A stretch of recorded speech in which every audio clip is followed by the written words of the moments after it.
พอได้ลิ้นอยู่แล้วจังไม่มีเลยโอ้นี่เนาะ นี่กะวันให้อ่ะ วันนี้กันน้องลี่ที่สิไปหาเงินมาซื้อโคกมานี่ คอยนี่แหละสิไปปีนาเนี่ย แกะกล้องมือหนึงคือกัน แม่นดำนาแล้วสิไปคือกัน เอาแกะกล้องเลยเด้อแกะกล้องมือหนึงเลย ถ้ามือซองแหละมันก็อยากเก่าๆแน่ ยันแบบมันสำรุดนั่นแหละมือสองก็ได้เอามือหนึงเลยหาเงินหาคำได้จังอ้าวเนาะก็สิไม่แพงหรอกประมาณ20,000ปลายบ่หรือ30,000ไม่ได้ถามบ่ บริการ อันนี้มีร้ายราคาบ่ตัวไปซื้อนี่ ก็มี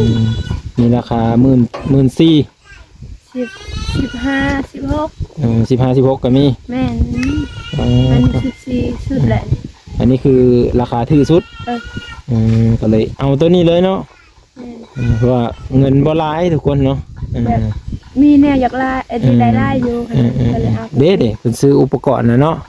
อันนั้นแนวละจักพันอันนั้น1,300บ่ขาด แม่แล้ว ขาด1,300อันนี้ก็สิประมาณ1,100พุ่นแหละนี่1,100หรือ700-800พุ่นแหละไทยทุกคนดีมกดีใจแล้วเนาะ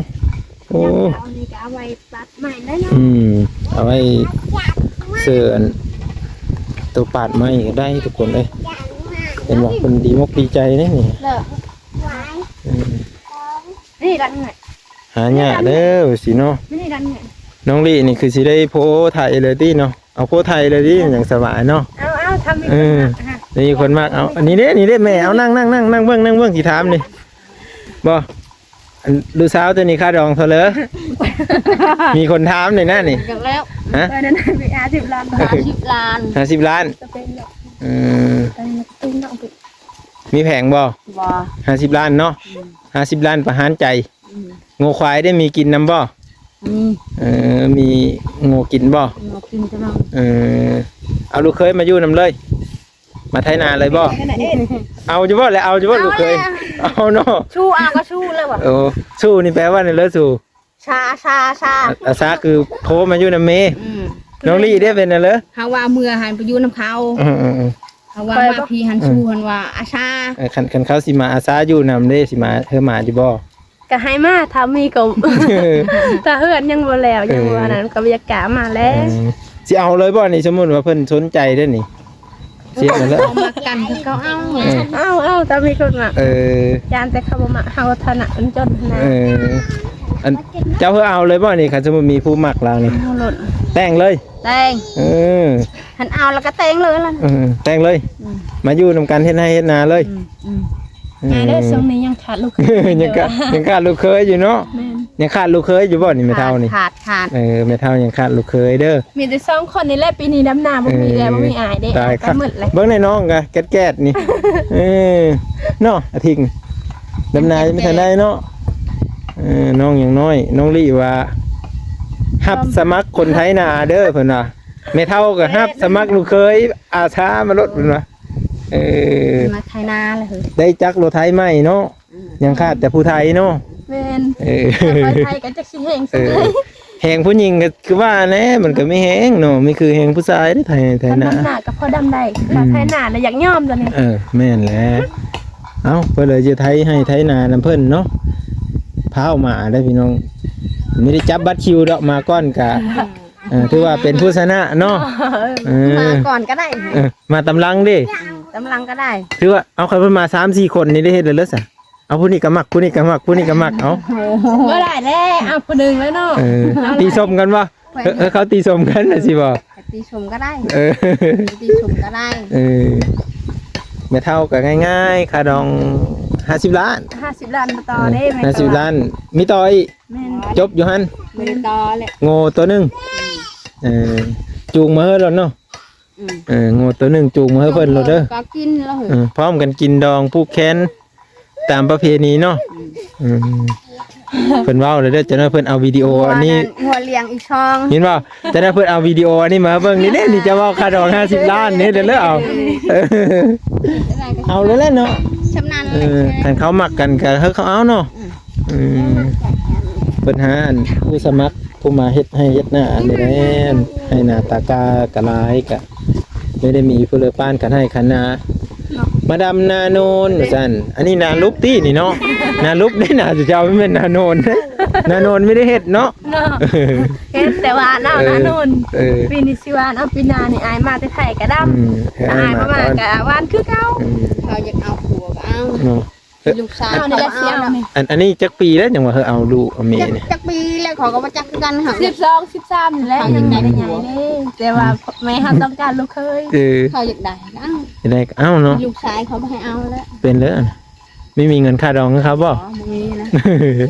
มันยากตอนนั้น เนาะค่าดองก็สันสมมุติว่าเขามาแต่งลูกสาวเจ้าก็50 ล้านบ่เนาะ โอ้ ถ้าสมมุติว่าลูกชายเจ้าไปแต่งเขาก็50 ล้านคือกันนั่นแหละวะ อ่า ค่าดองนะทุกคน ชื่อหันเอาก็งวกไฟอีกที อืม อันนั้นแห้งนัก ผู้ชายนี่สิเสียร้ายกว่าบ่ โอ้ลาย ผู้หญิงนี่คือบ่ได้เสีย ก็ได้เชียร์แหละ อ๋อ ผู้ชายนี่สิ อืม จะสิหาเงินสิหาควายกินอีก เนาะ ยาก ติโตงูหาควายได้พ่อแม่พี่น้องฮีดของนะมีได้ธรรมดาได้เอาถือว่าฮีดของทางพี่นี่คือจบอยู่ในงูกินตัวหนึงก็จบเลยบ่หรือว่าเฮาเว้ากันแบบเลยสมมุติว่าคือมีผู้มามักมาฮักเรานี่ ทางผู้ชายนี่ ทางผู้หญิงนี่สมมุติผู้หญิงนี่คือน้องลี่นี่มีผู้บ่าวสิมาขอแล้วว่าสิ ผู้หญิงหันกินติ้งงัวหั่นแหละ อ๋อ บ่ได้นักธรรมดา ผู้ชายก็ตีน่ะ อืม จะสิหาเงินพาไม่ใช่ คันหาเงินไปแต่งเขานำหนักเนาะแสดงว่าค่าดองทางพี่นี่ก็บ่ได้แพง50 ล้านเนาะครับแต่ว่าเขามักฮักกันเป็นเฮินเป็นชานเนาะหรือว่าลดลงหั่นก็ได้อีบ่ซ้ำ20 ล้าน10 ล้านได้บ่ ก็ได้คือกัน เอาสมมุติค่าดอง5 ล้านได้อยู่บ่น้องลิ เฮาบ่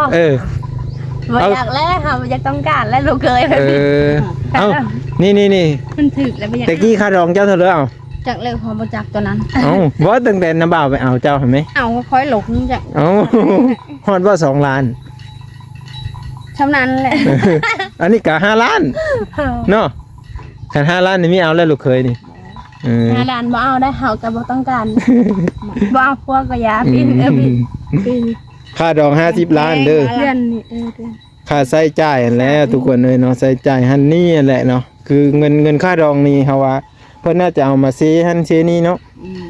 แล้วก็เอามาใช้จ่ายในครอบครัวคือเก่าก็เป็นเงินเขาคือเก่ามันบ่สมมุติเขาจะได้อันนั้นอันนี้เขาก็เอาเงินนั้นแหละไปซื้อเนาะอันนั้นคือเงินค่าดองทุกคนนี่แม่นว่าเงินค่าดองแหละเอาไปเฮ็ดแม่เฒ่านี่ก็จะมีแม่นเนาะว่าเนาะบัดนั้นก็แม่เฒ่าก็สมมุติลูกสาวจะซื้อหันซื้อนี่ก็มาเอานำแม่คือเก่าเนาะอันนี้คือถามค่าดมค่าดองนั่นแหละก็เว้าอีหลีเด้อเนี่ยเพิ่นมาเบิ่งเด้อนี่ตายคักหวานนี่เอาเพิ่นเลยเห็นคลิปนี้ก็คือแนวนี้แหละเนาะได้ถามเพิ่นแหละเฮ็ดให้เฮ็ดนาทุกคนเอ้ยคันไม่มีผู้สายก็โอ้ยากได้แต่ให้ไถนาเนาะน้องลี่ แม่น พอไถให้ไถนามันก็ยาก ใครสิ ทุก ไท คน ยนะว่าไทยกับผู้เดียวพอ ใช้ผู้หญิงก็สิแล้วนี่เนาะ ว่าใช้ลูกก็ลูกไปเห็นงาน เนาะผู้ชายก็ไปเฮ็ดงานหมดเห็นเลยแต่ผู้หญิงผู้เดียวอีกให้นาเปิดหลาย คนนึงจะไป ยังผู้เดียวซ้ำว่าเด้ก็ไถให้ไถนาเนี่ยผู้นี้ก็ยังน้อยจักปีแล้วลัดแล้วว่า7 ปี8 ปี ได้แล้ว7 ปีเป็นปี10 ปีแล้ว มัน10 ปีเนาะแควล้นแล้วเหรอ หล่น แควล้นเลย บางหลุดก็หล่นเลย ประมาณ10 บักลอยก็หล่น บางรอยนี่มัน พลังยังทันหล่น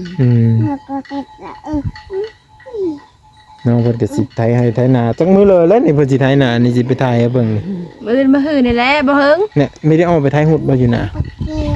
ก็ไทยหุดอันนั้นเนาะออกไทยหุดไปเด้ เอา ไทยดำนี่ยังบ่ได้ดำ นี่ เลย ประเทศนานตัวนั้น เฮ็ดนาตัวนั้นก่อนเนาะ ตัวนั้นสิวางเอาเด้ ที่สิได้ทำได้นาวานกัน แม่นแล้วหวานคือนะบ่าวจักสอบนึงก็เอาแล้วซั่นน่ะบ่ได้อยู่เคอกัน หาให้ก็พอ เนาะแม่นยืน ข้าวนี่แหละสิออกหวานเอง นั่นน่ะไถเอาแล้วล่ะซื้อน้ำมันซื้อแล้วก็ไถ